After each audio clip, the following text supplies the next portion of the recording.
Hello, class 8. Today we will read chapter 7 from Honeydew. The chapter name is A Visit to Cambridge, and the writer name is Firdaus Kanga. In this chapter, we read one most important thing कि जो writer है Firdaus Kanga he is a disabled person and जिस character के बारे में means जो greatest scientist हैं Stephen Hawking जिनके बारे में उन्होंने इस चैप्टर में एक्सप्लेन किया है वो भी एक हैंडीकैप्ड पर्सन थी. This is the story of a meeting between two extra ordinary people. इस चैप्टर में जो स्टोरी है वो किन दो लोगों के बीच में है जो एक्स्ट्रा ऑर्डिनरी पीपल थे. बोथ ऑफ देम डिसेबल्ड और differently abled as we now say. वो दोनों डिसेबल्ड थे. Stephen Hawking is one of the greatest scientist of our time. He suffers from a form of paralysis that confines him to a wheelchair. Stephen Hawking जो इस chapter में main character हैं वो एक paralysed person थे. पूरी body उनकी paralyse थी. उनका हेड भी ठीक तरह से मूव नहीं करता था. उनकी फिंगर्स मूव नहीं करती थी और वो ऑल टाइम व्हील चेयर पर डिपेंड थे. And allows him to speak only by punching buttons on a computer. उन्हें बोलने में भी परेशानी होती थी तो इसलिए उन्होंने अपने व्हील चेयर पर एक पंचिंग बटन कंप्यूटर पर सेट किया हुआ था which speaks for him in a machine like voice. जो एक मशीन की तरह वॉइस क्रिएट करता था. Firdaus Kanga is a writer and journalist. Firdaus Kanga जो इस चैप्टर के राइटर हैं वो एक राइटर भी हैं और एक जर्नलिस्ट भी. Who lives and works in Mumbai. Kanga was born with brittle bones that tended to break easily when he was a child.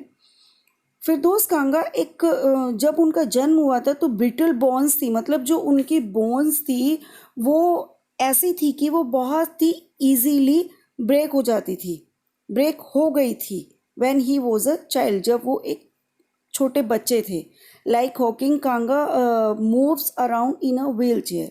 Mister Stephen Hawking की तरह फिरदौस कांगा को भी हॉल टाइम व्हील चेयर पर ही डिपेंड रहना होता था. The two great man exchange thoughts on what it means to live life in a wheelchair. दो great man जो अपने थॉट्स को एक्सचेंज करते हैं and on how the so called normal people react to the disabled. ये हमें इस chapter में देखने से पता चलता है कि किस तरह से दो डिसेबल्ड लोग अपने थॉट्स को एक दूसरे के साथ एक्सचेंज करते हैं और बताते हैं कि कैसे उन्होंने अपनी लाइफ को सरवाइव किया है. और उन्होंने बहुत सारे ऐसे सजेशंस दिए हैं डिसेबल्ड लोगों को जिनसे उन्हें पॉजिटिव थॉट्स या पॉजिटिव एनर्जी मिलती है. So let's start the summary of the chapter. Earlier England was important to the author only because there was Cambridge. पहले क्या होता था स्टार्टिंग में जो हॉकिंग थे उनके जो लाइफ थी उसके बारे में फिरदौस कांगा ने एक बुक लिखने के लिए सोचा और उन्होंने अपनी एक जर्नी स्टार्ट की. उनके लिए जो इंग्लैंड था वो पहले इतना इम्पोर्टेंट बहुत ज़्यादा इम्पोर्टेंट था लेकिन उसके बाद बिकॉज देयर वाज कैम्ब्रिज. लेकिन अब वहाँ पर कैम्ब्रिज था तो now it had a greater appeal for him. इसलिए अब ये उनके लिए ज़्यादा ग्रेटर अपील मीन्स बहुत ज़्यादा मायने रखता था. He had met Stephen Hawking there during a walking tour. इसी उनके जो वॉकिंग टूर था उसके बीच में उनकी एक इंसान से मुलाकात होती है. वो एक आदमी से मिलते हैं जिनका नाम स्टीफन हॉकिंग था. Stephen Hawking is a disabled person. वो एक विकलांग व्यक्ति थे. He is the successor of Isaac Newton and has his chair as the university. वो आइजैक न्यूटन के जो थे डिसेबल्ड पर्सन होने के बावजूद भी वो क्या थे सक्सेसर थे. वहाँ के उत्तराधिकारी थे और उन्होंने जो यूनिवर्सिटी थी वहाँ पर उन्हीं के नाम से चेयर मिली हुई थी. मतलब पद मिला हुआ था एक. ही is a brilliant astrophysics. He is also the author of a brief history of time. It is the biggest best seller of his times. वो अपने टाइम के एक जाने माने खगोल भौतिकी विज्ञानी थे या हैं और उन्होंने एक a brief history of time नाम की जो बुक थी वो भी लिखी थी। ये उनके अपने टाइम की सेल होने वाली, बेस्ट सेलर मीन्स सबसे ज़्यादा बिकने वाली बुक थी। The tour was over. अब क्या था, जो उनका टूर था फिरदौस कांगा का वो कंप्लीट हो गया था। The writer phoned Stephen Hawking's house. Firdaus Kanga ने स्टीफन हॉकिंग्स के घर फ़ोन किया। Hawking's assistant attended the telephone call. जो हॉकिंग्स थे उनके जो असिस्टेंट थे उसने टेलीफोन कॉल को अटेंड किया। He told the assistant that he had come from India. उन्होंने बताया, फिरदौस कांगा ने उनके असिस्टेंट से बताया कि वो इंडिया से यहाँ पर आया है। He added that he was on a wheelchair. उन्होंने बताया कि वो भी व्हील चेयर पर डिपेंड है, मीन्स व्हील चेयर पर ही रहता है, वो डिसेबल्ड है। He mention that he wanted to write a book about his travels in Britain, कि वो अपनी लाइफ में एक बुक लिखना चाहता है जिसमें कि उसका ब्रिटेन का जो ट्रेवल्स था उसके बारे में भी वो मेंशन करना चाहता था। Then he expressed desire to see Stephen Hawking.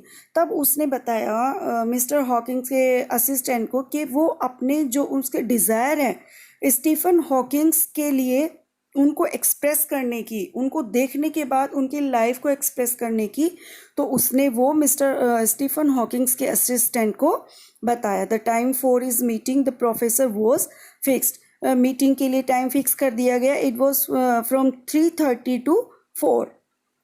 The interview began on time. Interview time पर स्टार्ट हुआ। The writer felt that the disabled got fed up with people asking them to be brave. जो फिरदौस कांगा थे, जो writer थे, उन्होंने feel किया कि जो डिसेबल्ड लोग होते थे वो बहुत जल्दी ऐसे लोगों से फेडअप हो जाते थे जो हमेशा उनके बारे में नेगेटिव बातें करते थे। मीन्स उन्हें हमेशा ये रियलाइज़ कराते थे कि वो कहीं ना कहीं डिसेबल हैं, वो ये नहीं कर सकते हैं और उन्होंने अपनी लाइफ को सर्वाइव करने के लिए ब्रेव होना चाहिए, या जो भी इस तरह की मतलब उनके जो डिसेबिलिटी को दिखाए या उन्हें फील कराए, वो ऐसे लोगों को बिल्कुल भी पसंद नहीं करते थे। वो बहुत जल्दी फेडअप हो जाते थे। They got stronger on seeing somebody like them achieving something huge. लेकिन क्या होता था कि जब वो अपनी ही तरह किसी दूसरे पर्सन को, डिसेबल पर्सन को देखते थे, वो बहुत ज़्यादा स्ट्रॉन्ग फील करते थे और उन्हें ऐसा लगता था कि जैसे अचीविंग समथिंग ह्यूज के बहुत बड़ी जो उपलब्धि है वो उन्होंने अपनी लाइफ में अचीव करनी है। The computer voice replied that Professor Stephen Hawking had not ever been brave. He had no choice in it. लेकिन जो स्टीफन हॉकिंग्स खुद तो नहीं बोल पाते थे, पर जो उनके कंप्यूटर में जो वो वॉइस रिकॉर्ड करते थे, सेट करते थे, उसने बताया कि स्टीफन हॉकिंग्स कभी भी अपनी लाइफ में ब्रेव नहीं थे और इसे ऐसा करने के लिए उनके पास कोई सेकंड ऑप्शन नहीं था। मीन्स उनके पास कोई भी विकल्प नहीं था। The writer told him that most people think that the disabled people are chronically unhappy. Writer ने उन्हें बताया कि शायद वर्ल्ड में सभी लोग ऐसा सोचते हैं, मोस्टली पीपल ऐसा सोचते हैं कि जो डिसेबल्ड लोग होते हैं वो हमेशा ही क्रॉनिकली मीन्स किसी ना किसी पेन को फील कर रहे होते हैं, किसी ना किसी दुख से अपनी लाइफ को सर्वाइव कर रहे होते हैं। He asked Hawking if he found this amusing. उन्होंने मिस्टर हॉकिंग से पूछा क्या कि उन्होंने भी अपनी लाइफ में इस सिचुएशन से फील किया है, वो इस सिचुएशन से निकले हैं। The voice replied that he found it amusing when people patronised him. Hawkings ने उन्हें बताया कि उन्होंने अपनी लाइफ में ऐसा कितनी बार फील किया है, कितनी बार उन्होंने ऐसा अपनी लाइफ में इस सिचुएशन से वो निकले हैं। ऐसा जब जब होता था जब उन्हें कोई दूसरे लोग अगर पैट्रोनाइज करते थे, मीन्स उन्हें सेव करते थे, उन्हें कहीं ना कहीं से उनकी हेल्प करते थे या फिर उनका संरक्षण करते थे। The writers next question was about himself. जो राइटर का नेक्स्ट क्वेश्चन था वो उनके अपने आप से रिलेटेड था, वो उनके अपने बारे में था। He asked whether he felt annoyed when people like him disturb him. उन्होंने बताया क्या कभी कोई ऐसा आदमी उन्हें मिला है जो उनके काम में बार बार से आकर डिस्टर्बेंस क्रिएट करता हो, और ऐसे आदमी से वो कभी एनोयड मीन्स बहुत ज़्यादा गुस्सा हुए हैं जिन्होंने उनके बनते हुए काम में डिस्टर्ब क्रिएट किया है। The answer flashed yes. वहाँ पर जो आंसर फ्लैश हुआ था वो यस था। Hawking smile after giving this answer. और मिस्टर हॉकिंग ऐसा आंसर देने के बाद स्माइल पास कर रहे थे. So students, that's the first part of this chapter.